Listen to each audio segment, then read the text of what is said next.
Inkuru irababaje ariko ntago nayihererana, reka nyibagezeho by'umwihariko abantu mwese mwigishijwe imodoka na mwarimu Clement. Mwarimu Clement rero wigishaga gutwara imodoka yiyahuye, ko polisi y'u Rwanda yatangaje, yavuze ko uyu mugabo witwa Iraguha Clement wamenyekanye cyane kubera kwigisha abantu gutwara imodoka yifashishije imbuga nkoranyambaga, yapfuye nyuma yo kwiroha mu kiyaga cya Muhazi.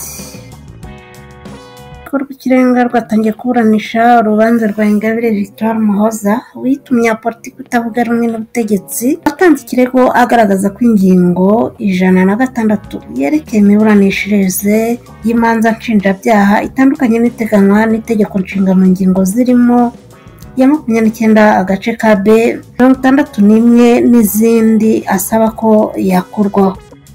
Iyo ngingo igaragaza ko iyo urukiko rusanze hari impamvu zatuma hakekwa abandi bantu kuba barabaye abafatanyabyaha cyangwa se hari ibyitso by'ukurikiranyweho ibyaha, rubahamagaza kugira ngo bagire ibisobanuro batanga muri urwo rubanza. Ikomeza yerekana ko iyo urukiko rumaze kubaza abahamagaye mu rubanza rugasanga nta bimenyetso bituma bakekwaho icyaha, rufata icyemezo cyo gukomereza iburanisha batongeye guhamagarwa. Iyo rusanze ibisobanuro batanze bidahagije kandi urukiko rugasanga hari ibimenyetso bibashinja icyaha, rutegeka ubushinjacyaha gukora iperereza buhereye ku byagaragajwe mu iburanisha. Ingabire yatanze icyo kirego bishingiye ku rubanza ubushinjacyaha buregamo Sibomana Sylvain na bagenzi be mu rukiko rukuru, aho umucamanza yamuhamagayemo agatanga ibisobanuro byaje no gutuma rutegeka ubushinjacyaha kumukoraho iperereza ryatumye afungwa. Ingabire Victoire yakozwe iperereza ndetse urukiko rw'ibanze rwa Kicukiro ruza gutegeka ko afungwa by'agateganyo, ari nabyo byatumye atanga ikirego mu rukiko rw'ikirenga ko yagaragaje ko ibyakozwe binyuranye n'itegeko nshinga. Mu kirego cye Madame Ingabire Victoire yasobanuriye urukiko rw'ikirenga ko iyo ngingo ituma urukiko rwivanga mu mikorere y'ubushinjacyaha kandi bibangamiye ubwigenge bw'abashinjacyaha. Yanasabye ko iyo ngingo y'106 yakurwaho mu gihe uruhande rw'abahagarariye intumwa nkuru ya leta bo basabye ko iki kirego kitahabwa agaciro kuko ikibazo nk'icyo kigeze gusuzumwa ndetse kinafatwaho icyemezo. Kumenya niba Ingabire afite inyungu mu rubanza. Ingabire Victoire yavuze ko afite inyungu zo kurega kuko ingingo y'106 yashingiweho urukiko rutegeka ubushinjacyaha kumukoraho iperereza yatumye atabwa muri yombi agafungwa. Intumwa ya leta yagaragaje ko nubwo Ingabire Victoire afite inyungu muri uru rubanza rutasuzumwa kuko hari urubanza nkuru rwasuzumwa. Ingabire Victoire yavuze ko urukiko rudakwiye kwitwaza ko hari urubanza rwasuzumwe rumeze rutyo, yibutsa ko ikiregerwa gitandukanye kuko we asaba ko iyo ngingo yakurwaho. Yavuze ko hari ibaruwa abamwunganira bari banditse bagaragaza zimwe mu mbogamizi mu gutegura urubanza, ariko perezida w'urukiko rw'ikirenga avuga ko itari busuzumwe kuko yoherejwe inyuze mu nzira z'ubutegetsi, ari nabwo buryo izasubizwamo aho kuyivugira mu rukiko. Ingabire yakomeje ati uko ubibona nambaye iroza biturutse ku cyemezo cyafashwe n'umucamanza muri ruriya rubanza mu rukiko rukuru. Nyuma yo kwiherera inteko y'iburanisha urwo rubanza igizwe n'abacamanza 5 n'umwanditsi, yafashe icyemezo ishingiye ku ngingo ya 72 itegeko rigenga ububasha bw'inkiko. Yemeza ko Victoire Ingabire Umuhoza afite inyungu zo kurega kuko ibiteganywa n'ingingo y'106 byamugizeho ingaruka ku giti cye kandi bikaba byazigira no ku muntu uwo ari we wese. Impaka rero ku ishingiro ry'ikirego. Uhagarariye intumwa nkuru ya leta yagaragaje ko uru rubanza rutasuzumwa kuko hari urundi rubanza rwitwa Mutebwa Alfred rwasuzumwe ku ngingo isa n'iyo yari ingingo y'121 kandi ko yaje no guhindurwa biturutse kuri rwo. Yavuze ko hari ubwo ubushinjacyaha bushobora kubura ibimenyetso kubera ari gukorwaho iperereza yahishiriwe ariko bikagaragara ku rukiko. uyu munyamategeko nubwo umucamanza ategeka ubushinjacyaha gukora iperereza ariko atagena ibiva mu iperereza kandi ko iyo bigaragaye ko nta bimenyetso bigize ibyaha urubanza rurakomeza. Ati ntabwo umucamanza ategeka ubushinjacyaha ibigomba kuva mu iperereza, ahubwo ategereza dosiye y'ubushinjacyaha igaragaza ko wa muntu ashobora gukurikiranwa n'impamvu zisobanutse cyangwa ko adashobora gukurikirana. Ntabwo umucamanza ari we ushinja umuntu, ahubwo bikorwa n'ubushinjacyaha. Abahagarariye intumwa ya leta bagaragaje ko hari ihame risobanura ko urubanza rwamaze kurangira neza kandi ko bikozwe n'urukiko rufite ububasha, rutongera kuburanishwa ku nshuro ya kabiri hagati y'abantu bamwe ku kibazo kimwe. Ingabire Victoire yerekanye ko kuba itegeko ritegeka ubushinjacyaha gukora iperereza bigaragaza ko n'ibivamo biba byamaze gufatwaho icyemezo. Yavuze ko nubwo urukiko rwari rwarafashe icyemezo mu rubanza rwa Mutebwa ariko uburyo bushya yanditswemo bunyuranyije n'itegeko nshinga. Maître Brice Bikoto wari mwunganira Ingabire yavuze ko babona abahagarariye intumwa ya leta bakoresheje mu buryo butari bwo ihame rya rejidikata no kubihuza n'ikirego cyatanzwe kuko ikibazo kitari kimwe. Maître Gashema yavuze ko inzego zikwiye kuzuzanya aho kuba hari urwego rukwiye gutegeka urundi, bityo ko kuba urukiko rwategeka ubushinjacyaha byaba kwinjira ubwigenge bwabwo mu nshingano bufite zo gukora iperereza. Yagaragaje ko urukiko rw'ikirenga rwerekanye ko ubushinjacyaha buvuguruye bukwiye kugirirwa icyizere kandi ko gutegekwa n'urukiko gukora iperereza bidakurikije icyo cyemezo cy'urukiko rw'ikirenga. Yerekanye ko mu rubanza rwa Mutemba rwagaragajwe urukiko rwemeje ko iyo ngingo inyuranye n'itegeko nshinga ariko ntikurweho, ariko yibutswa ko ari igika rwagaragaza aho kuba ingingo yose. Nawe ati twebwe dusanga ibyo byari bihagije ariko urukiko rwagize intege nke, hari akazi katakozwe icyo gihe twebwe dushaka kurangiza. Yanerekanye kandi ko mu rubanza rwa Mutebwa ruvugwa urukiko rutasuzumye ingingo zose zari zaregewe, bityo ko biyemeje kugaragaza izo ngingo zose kugira ngo zisuzumwe. Uruhande rwa Ingabire Victoire Umuhoza rwagaragaje ko urukiko rukwiye kubona ko ibivugwa n'abahagarariye intumwa nkuru ya leta ko ikirego kitakwakirwa bidafite ishingiro. Nyuma y'impaka ndende ku mpande zombi, perezida w'urukiko rw'ikirenga ari nawe uyoboye inteko iburanisha urubanza yavuze ko icyemezo ku ishingiro ry'ikirego kizatangazwa ku itariki ya 16 Mutarama 2026 saa 3. Umuvugizi wa polisi y'u Rwanda mu mujyi wa Kigali CP Welarisi Gahonzire yabwiye igihe ko amakuru y'urupfu rwa mwarimu Clement yamenyekanye mu masaha ashyira saa 12 z'umugoroba wo ku itariki ya 10 Ugushyingo 2025, ni ukuvuga kuri uyu wa mbere washize. Yavuze ati uyu mugabo ku munsi w'ejo mu masaha ya saa 11 yari avuye mu karere ka Gicumbi ajya mu karere ka Gasabo ahazwi nka Kingfisher mu murenge wa Rutunga. Iyi hoteli abantu benshi barayizi. CP Gahonzire yasobanuye ko ubwo Iraguha yageraga kuri iyi hoteli yakodesheje ubwato bwo gutembera mu kiyaga, yizeza abakozi bazi kubutwara bamuha ibyangombwa. Ubwo yageraga mu mazi nko muri metero 50 akuramo ikote ry'ubutabazi yirohamo. Yavuze ati yaje n'ubwato bumugeza kuri iyi hoteli, akodesha bumwe mu bwato abantu bakoresha mu buryo bwo gutembera mu kiyaga, abwira abakozi baho ngo bamureke yitware, azi kubutwara nta kibazo. Bamuha ibyangombwa byose birimo na jire arayambara, arangije bimwe yari afite abishyira ku ruhande birimo ikote yari yambaye n'inkweto, ajya mu kato aratwara. Ageze nko muri metero 50 nibwo yakuyemo ya jire ayirambika mu kato ahita asimbukira mu mazi. Umuvugizi wa polisi mu mujyi wa Kigali yakomeje asobanura ko abakozi bo kuri iyi hoteli babonye Iraguha asimbukira mu mazi baramukurikira kugira ngo bamutabare, ariko basanga yamaze kugera mu ndiba yapfuye. Yatangaje ko muri uwo mugoroba abapolisi bakora kuri sitasiyo ya polisi ya Rutunga bageze ahabereye ibi byago banzura ko bitewe n'uko bwije ubutabazi bugomba kuba mu gitondo cyo kuri uyu wa 11 Ugushyingo. CP Gahonzire yasobanuye ko iperereza ry'ibanze rigaragaza ko Iraguha yiyahuye ariko ko rikomeje kugira ngo hamenyekane cyaba cyatumye yiroha mu mazi.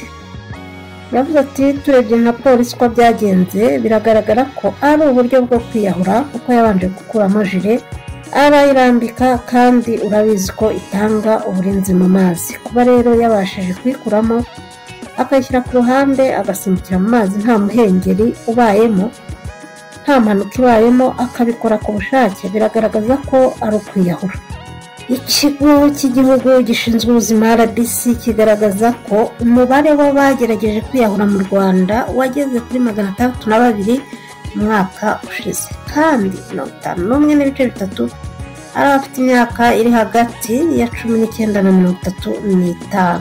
Umuyobozi muri RBC ushinzwe ubuvuzi bw'indwara zo mu mutwe Dr Iyamuremye Jean Damascene muri Nzeri 2025 yatangaje ko mu bitera abantu gutekereza kwiyahura harimo amakimbirane yo mu muryango, kubura ubufasha mu muryango, ibibazo bya mikoro, indwara zo mu mutwe, agahinda n'indwara zidakira.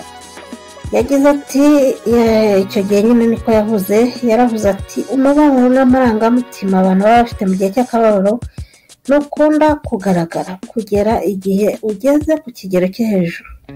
Niyo mpamvu kuganira kuri ibyo bibazo ari ingenzi. Dushishikariza abantu kudahangana n'ibibazo bonyine kuko n'ibiganiro bisanzwe bishobora gufasha umuntu. Iraguha Clement yavutse mu 1992. Ibyangombwa bye bigaragaza ko yari atuye mu karere ka Muhanga. Iyi nkuru isohotse hagikomeje ibikorwa byo gushakisha umurambo we kugira ngo ukurwe mu mazi. Ubushinjacyaha rero bwajuririye igihano Aimable Karasira yakatiwe. Ubushinjacyaha bw'u Rwanda ntibwanyuzwe n'icyemezo cy'urugereko rwihariye rushinzwe kuburanisha ibyaha mpuzamahanga n'ibyaha byambukiranya imbibi rufite icyicaro Nyanza rwakatiye Karasira Aimable Uzaramba alias Professor Niga igifungo cy'imyaka 5. Karasira Aimable Uzaramba alias Professor Niga wabaye umwarimu muri kaminuza y'u Rwanda ndetse akanaba umuhanzi akanamenyekana ku mbuga nkoranyambaga zirimo YouTube n'izindi. Yarezwe ibyaha birimo guhakana jenoside yakorewe abatutsi, guhishingira jenoside, gukurura amacakubiri, gukurura imvururu cyangwa imidugararo muri rubanda, icyaha cyo kudasobanura inkomoko y'umutungo atunze n'icyaha cy'iyezandonke. Ruriya rukiko ruherutse kuburaniramo mu byaha byose yarezwe rwamuhamije icyaha kimwe gusa cyo gukurura amacakubiri. Amakuru yizewe agera ku kinyamakuru cyitwa Umuseke aremeza ko ubushinjacyaha butanyuzwe na kiriya cyemezo cy'urukiko ku buryo bwakijuririye mu rukiko rw'ubujurire rufite icyicaro i Kigali. Karasira watangiye gukurikiranwa mu nkiko kuva mu mwaka wa 2021 asigaje igihe gito ngo afungurwe. Bivuze ko mu gihe yaba igihano cy'imyaka 5 yakatiwe cyarangiye yaburana ubujurire adafunzwe. Mu miburanire ye ku rwego rwa mbere yaranzwe n'udushya turimo kwihana abacamanza gusohoka mu cyumba kiburanisha urubanza no kuburana afite ibitabo nka 2. Bimwe muri ibyo yavugaga ko abiterwa n'uburwayi ariko ubushinjacyaha bwo ntibubyemere. Gusa mu minsi ye ya nyuma aburana yaranzwe n'ubwitonzi ndetse anaburana yibanda cyane ku kiburanwa yiregura ku byo yaregwaga. Ubushinjacyaha bwasabaga ko ibyaha byose bimurega byamuhama agakatirwa imyaka 30 y'igifungo. Urukiko rwo rwamukatiye imyaka 5 izakurwamo yamaze muri gereza. Runategeka ko imitungo ye yose yari yarafatiriwe irekurwa gusa mu gihe gikurikiranwe n'ubushinjacyaha imitungo ye yose izakomeza gufatirwa. Agiriwe impuhwe mu mafaranga ari kuri konte ye hashobora kujya havamo ayabunganizi be mu mategeko nk'uko byakozwe aburana ku rwego rwa mbere. Kugeza ubu aracyafungiye mu igororero rya Nyarugenge. Yasoje kuburana ku rwego rwa mbere yunganiwe na Maître Brice Bikotwa na Maître Felicien Gashema. Urubanza rugisomwa kuri Maître Brice Bikotwa yagiranye ikiganiro n'Umuseke avuga ko ku ruhande rwabo batsinze ubushinjacyaha. reka rero dukomeze n'amakuru yo mu mahanga, duhere hano hakurya muri Repubulika ya Demokarasi ya Kongo, aho umuturage uzajya asubiza intwaro azajya ahabwa akayabo k'amadolari. Ubutegetsi bwa gisirikare muri Kivu ya ruguru bwatangaje ko umuhate wo kuvana intwaro muri rubanda uzajya ujyana no guhemba uwazishyikije inzego z'igisirikare nyine ku bushake bwe. Bazajya bazizana ku bushake bazajya bishyurwa amadolari mu gikorwa cyateye inkunga na leta kigamije gushaka umutekano. Mu itegeko ry'intara iyobowe mu buryo bwa gisirikare ryasomwe na Liyetona Mark Elongo, umuvugizi wa guverineri, yavuze ko intwaro ziri mu baturage ari kimwe mu biteza ubugizi bwa nabi bitwaje intwaro n'umutekano muke, ko abaturage bazitunze mu buryo bunyuranyije n'amategeko.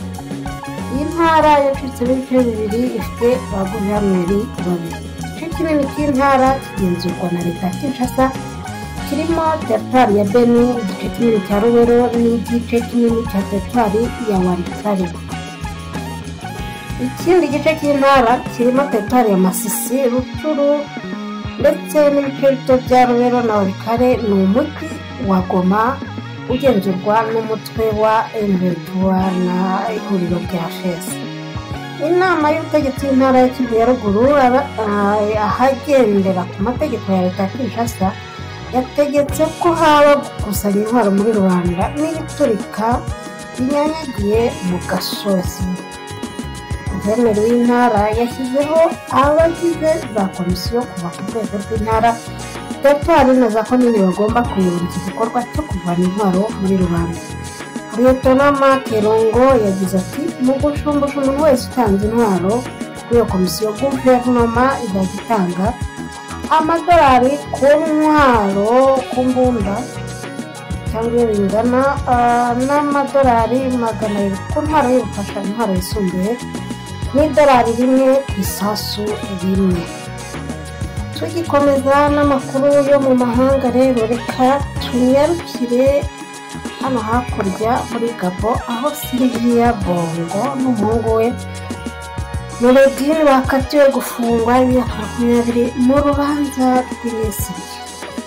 Wahoze ari umugore wa perezida wa Gabo Sylvia Bongo n'umuhungu we Nureddin Bongo Valente bahamijwe ibyaha bya ruswa, ubujura no kugereza umutungo wa leta, maze bahanishwa gufungwa imyaka 20 n'ihazabu ya miliyoni 100 z'amasefari, kuvuga asaga ibihumbi 135 by'amayero. Urukiko kandi rwategetse ko Nureddin yishyura leta indishyi zingana na tiriyari 1,201,000 z'amasefari, ni ukuvuga miliyari 1 na miliyoni 600 z'amayero. Ni urubanza rumaze iminsi 2 rurimo kubera mu rukiko rw'ubujurire rwa Libreville muri Gabo nyine, aho abo bombi bari kuburanira, bakaba bakatiwe badahari ku mugoroba wo kuri uyu wa kabiri. Sylvia Bongo yahamijwe ibyaha birimo gukoresha umutungo wa leta mu nyungu ze bwite, kubika no gukoresha amafaranga yanyereje, kwitirira ububasha no gutegura inyandiko mpimbano. Naho umuhungu we Nureddin we yahamijwe ibyaha byo kwiha umutungo wa leta, ruswa, kwitirira imyanya, kubika no gukoresha amafaranga yanyereje mu buryo bukomeye, ndetse no kwifatanya n'abagizi ba nabi. Kubera iki rero batitabye mu rubanza, kubera iki bakatiwe badahari? Hagati muri uyu mwaka Sylvia Bongo n'umuhungu we bafunguwe by'agateganyo, bahawe uburenganzira bwo kuva mu gihugu bakajya kwivuza. Bahise bajya mu Bwongereza mu mujyi wa Londres, aho niho bibereye. Nubwo bombi bakatiwe bitunguranye, urubanza rw'abandi bareganwa nabo ruzakomeza kugeza ku wa gatanu, nk'uko abanyamakuru bo muri Gabo babibwiye BBC Gahuzamiryango. Umushinjacyaha wa leta witwa Edi Minangi yabwiye urukiko ko batunguwe no kutabona Sylvia Bongo n'umuhungu we mu rukiko. Bombi bari barahakanye ibyo bashinjwa mbere y'uko urubanza rutangira, bavuga ko bakurikirana ikinamico ry'amategeko. Sylvie Valente w'imyaka 62 ni umufaransa wahoze ari umugore wa perezida Ali Bongo Ondimba kuva mu 1989. yabaye umugore wa perezida nyuma y'uko umugabo we atorewe kuyobora Gabo. 2011 Sylvia yashyizeho umuryango yise Sylvie Bongo Ondimba Foundation for the Family ugamije guteza imbere imibereho y'abantu batishoboye n'abari mu byago hirya no hino ku isi. umugabo we Ali Bongo amaze guhirikwa ku butegetsi nyuma y'imyaka 14 ayobora Gabo, byahise bishyira iherezo ku bubasha yari afite mu gihugu, hanyuma hakurikirwaho no gufunga. umugabo we Ali Bongo yahiritswe ku butegetsi tariki ya 30 Kanama mu mwaka wa 2023 bikozwe na General Brice Oligui Nguema ubu uyoboye iki gihugu gikize kuri peteroli. Ali Bongo we ntari mu bashinjwa muri urwo rubanza. Umufaransa wakuriye muri Afurika. Sylvia Aimé Marie Valente amazina ye ya mbere yavukiye i Paris mu 1963. igice kinini cy'ubuto bwe akimara muri Kameruni na Tunisia kubera umwuga wa se. Ikinyamakuru Le Parisien kivuga ko se yari umushabitsi wayoboraga kampani ikomeye y'ubwishingizi muri Afurika yitwaga Omnium Gabonais d'Assurance et de l'Assurance. umuryango we wari waragiye gutura muri Gabo mu 1974 aho Sylvia yize amashuri yisumbuye, nyuma ajya mu Bufaransa kwiga kaminuza ijyanye no gucura za kampani, nyuma aza kugaruka muri Gabo ayobora kampani y'ubucuruzi. Ku myaka 25 nk'uko bivugwa n'ibinyamakuru byo muri Gabo, Sylvia yashinze kampani ye yo gucunga imari. Muri icyo gihe nibwo yahuye na Ali Bongo, umwe mu bana w'uwari perezida Omar Bongo. Sylvia na Ali Bongo bahise bashyingirwa mu mwaka wakurikiyeho, bafitanye abana 3, Noureddin na Jalil babyaranye na Bilal bakiriye mu bana babo mu 2002. Ali Bongo we yarasanganywe undi mwana w'umukobwa witwa Marika yabyaranye n'undi mukobwa mbere yo guhura na Sylvia.